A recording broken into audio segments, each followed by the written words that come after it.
Assalamualaikum warahmatullahi wabarakatuh. Saya Nafa Latifani Purwanto, NIM 211105010016. Di sini saya sebagai pemateri pertama akan menjelaskan pengertian dari ilmu tasawuf.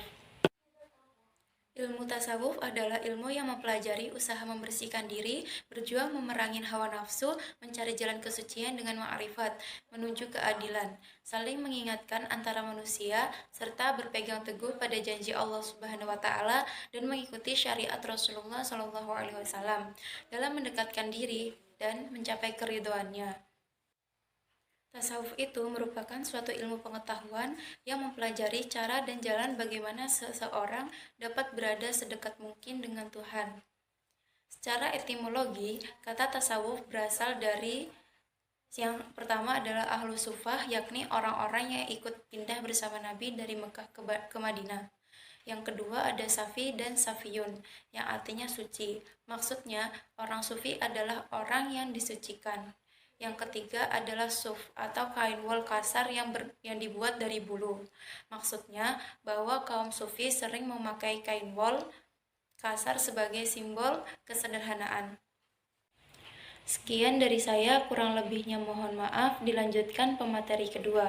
Wassalamualaikum warahmatullahi wabarakatuh.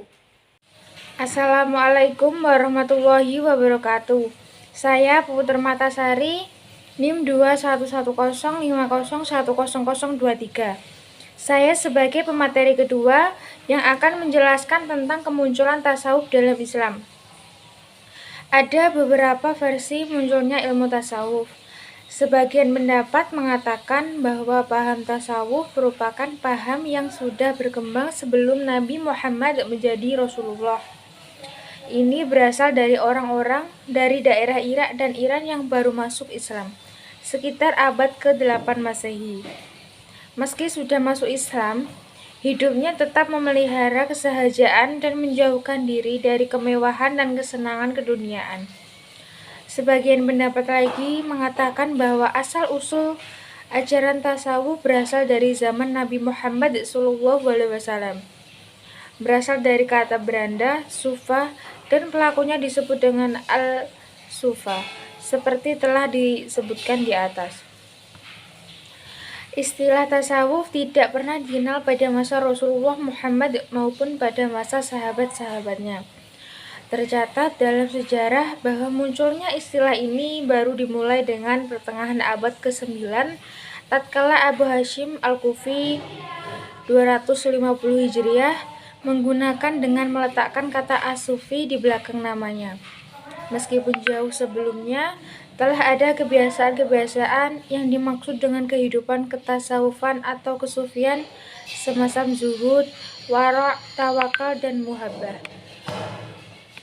Seringnya istilah-istilah ini tersebut dikaitkan dengan kata-kata di atas karena kebiasaan kata as-sufah atau as-sufah dihubungkan dengan keadaan orang yang mencurahkan jiwa raganya, harta benda, dan lainnya hanya untuk Allah semata.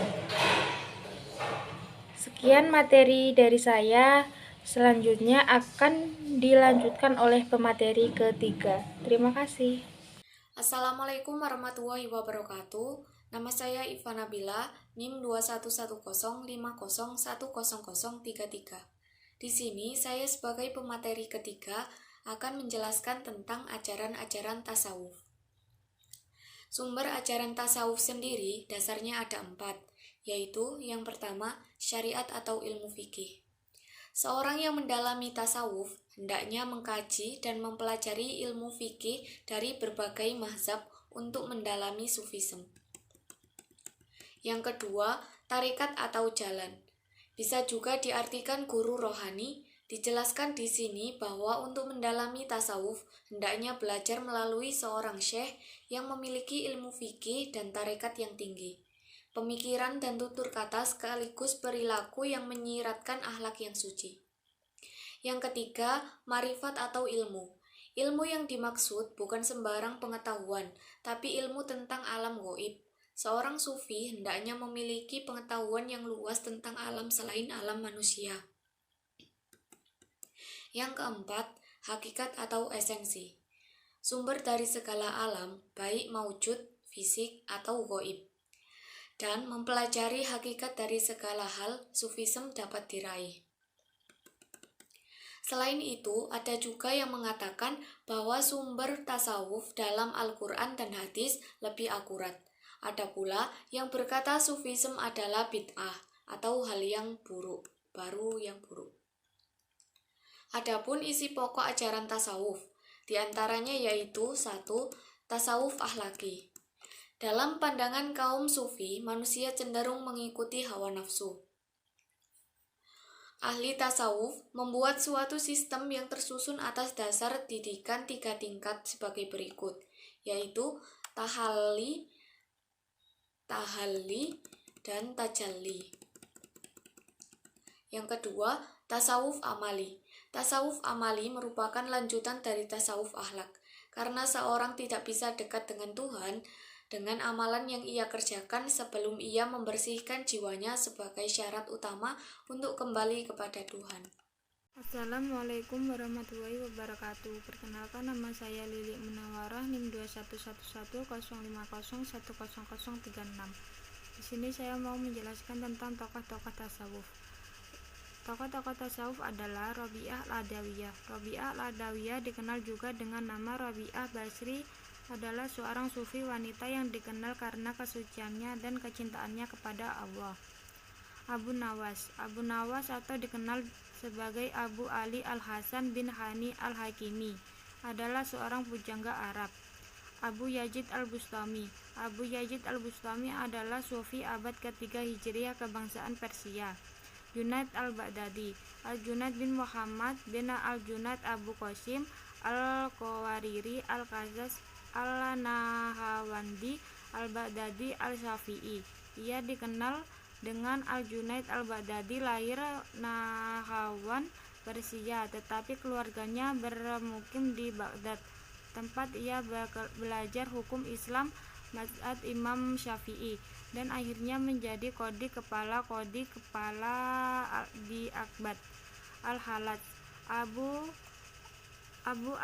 Abu Abdullah Husain bin Mansur al-Halaj atau biasa disebut dengan Al-Halaj adalah salah satu seorang ulama sufi yang dilahirkan di kota Tur yang bercorak Arab di kawasan Baihat, Iran Tenggara pada tanggal 26 Maret 866 Masehi.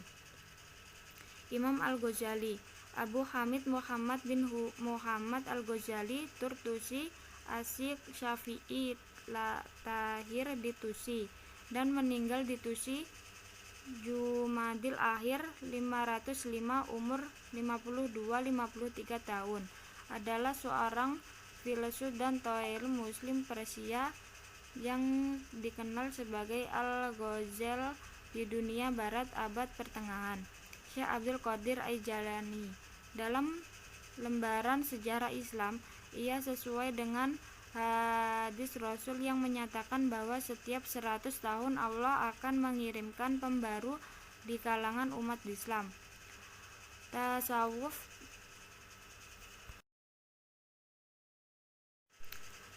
Tasawuf dan hubungannya dengan dunia modern. Kehidupan modern saat ini telah berkembang menjadi sedemikian materialistik dan individualistik. Materi menjadi tolak ukur dalam segala hal. Kesuksesan, kebahagiaan, semuanya ditentukan